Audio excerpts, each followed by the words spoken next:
Welcome back to the Profits of IT. I'm Jim Punzenberger, your host, creator of ManagedProspectingSystem.com.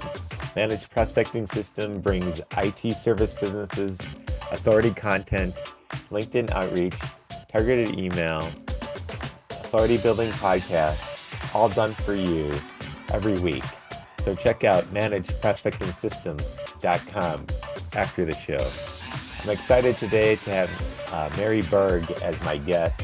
30 years in sales and channels, expert in identity and data AI solutions, with a great walk-up song, Jumpin' Jack Flash. Yeah.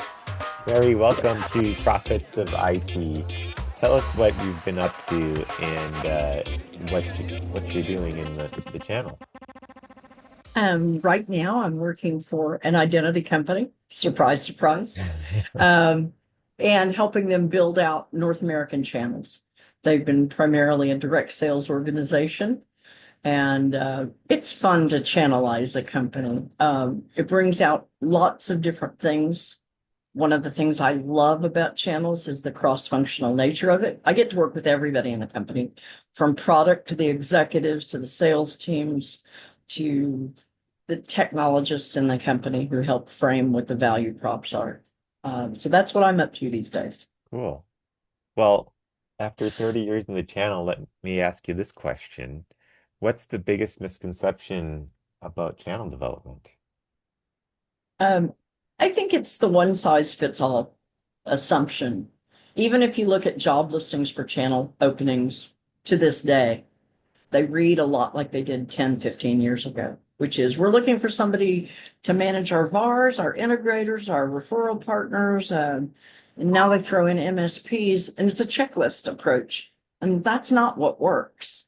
You have to fit your channels to the product and the audience. It's like building the connector between them. If you just use a checklist approach, you may find yourself with a dead channel. In other words, if your product is viewed as being most sought online, which is something that in the B2C world is really common these days, you'll find that your reseller channel may just not want to participate. It's easier for them to go sell something higher value add, perceived where their value is recognized. So I think the biggest mistake today is really genuinely thinking that you've got to check the list on all the traditional channels. The right answer is craft your channel around your product's value proposition and the targeted audience so that you connect the pieces. Got it. That makes sense.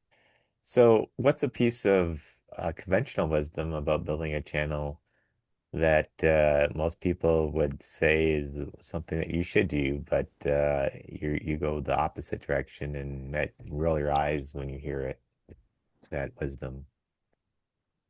That's an interesting question.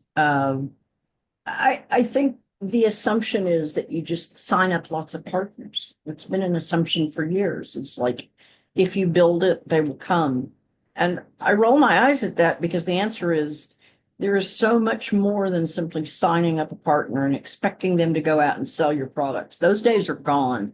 I mean, they really are. But I mean, it still happens in the hardware world where you find yourself a company that sells lots of servers and you do sign them up and you do the initial training and they go off and do it.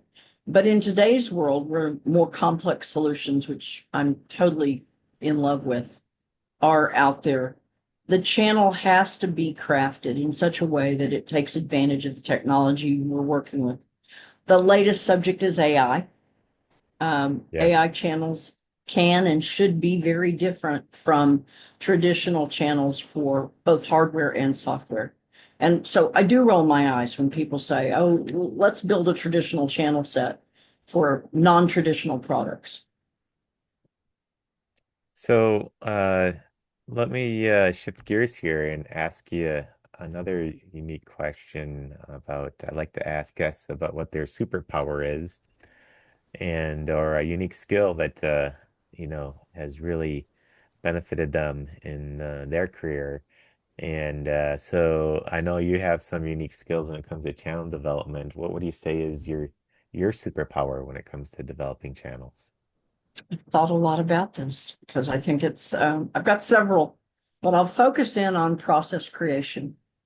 Years and years ago, I worked for a VP who said to me, if you can do it once, you've created an event, a point in time. If you can create a process, you can scale. And that has actually become kind of my career motto is like, I'm not in it to just do a one-off partner agreement. I'm in it to build a scalable process-based channel, both that serves the channel from the process perspective, but also that leverages processes that support the channel internally. So many people think that you can just set it up as a template and away they go. The answer is, does that really serve the needs, once again, of the channel and their ability to go towards the customers that you want to reach?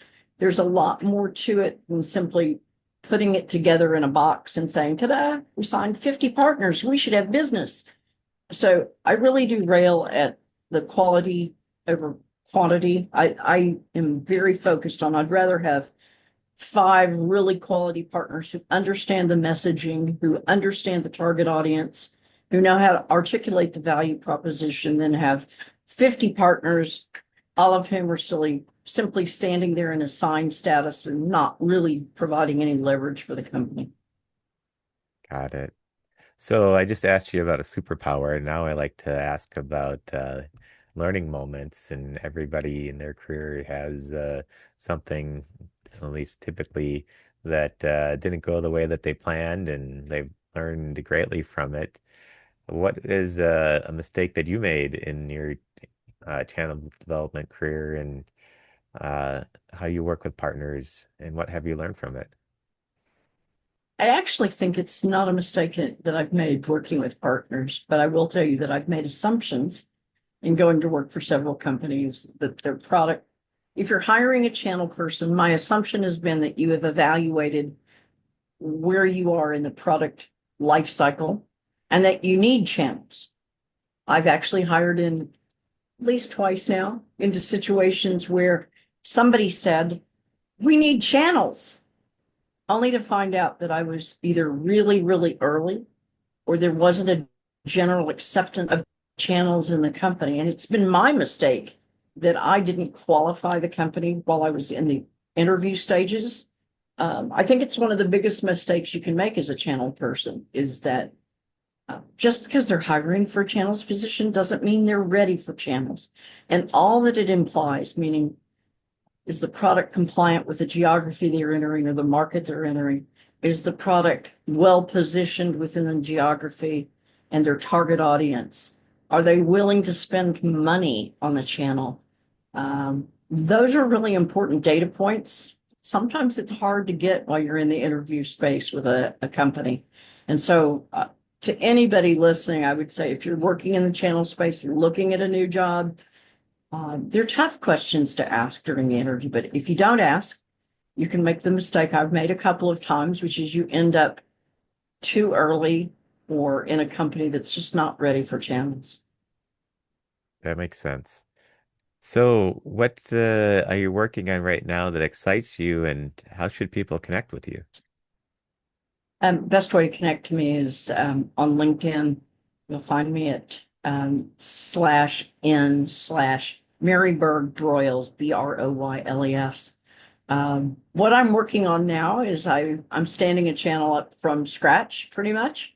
The company has an incredibly strong presence in Canada, and a large focus of my work is to bring them into the United States and then attack other markets as we grow. I think it's a very exciting job because there's a lot of education for me to do with the company as well as with the potential partners. So I'm having a great time balancing that cross-functional space that channels occupies. Um, there are times when I feel like I'm repeating myself, and that's okay too. Just like when we educate channel partners about a solution, you have to repeat that message so that they get it. We have to do the same thing internally. So that's what I'm doing right now is building a channel from scratch, writing rules of operations, program guides, partner portals, all the baseline stuff that you really need to have a presence in the marketplace. Cool. So, any final thoughts before we wrap up here? I think that channels is the most exciting place to be. Yeah, I call it remote control sales. I was a salesperson for 8 years in the Dallas-Fort Worth area long before I got into channels. And one of the things I love about channels is the fact that you get to remote control other people. You get to see when you're doing enablement, you get to see the lights go on. I love it when I'm on a call with partner rep and within 15 minutes they're going, I know who I can pitch this to. That is actually one of the most exciting pieces about the work that I do. It's yeah, I'm not their manager. I'm not their sales manager. I have no authority over them. But when I see them light up and engage and get excited to work on sales together, I know that the job is working and we're doing the right things. So I love partnering. If anybody wants to talk about partnerships, just get in touch. Sounds good. And check the show notes for a link to Mary's LinkedIn profile. Well, Mary, thank Thank you. you for coming on today and sharing. Thank you so much, Jim. This has been fun. And that's been Prophets of IT. Mary, with 30 years of the channel, build a program that actually works with her partners, and a super fun walk-up song, Jumpin' Jack Flash. We appreciate you, Mary. And until Thank next you. time, stay hydrated and caffeinated. Bye for There now. you go. Thanks. Bye-bye.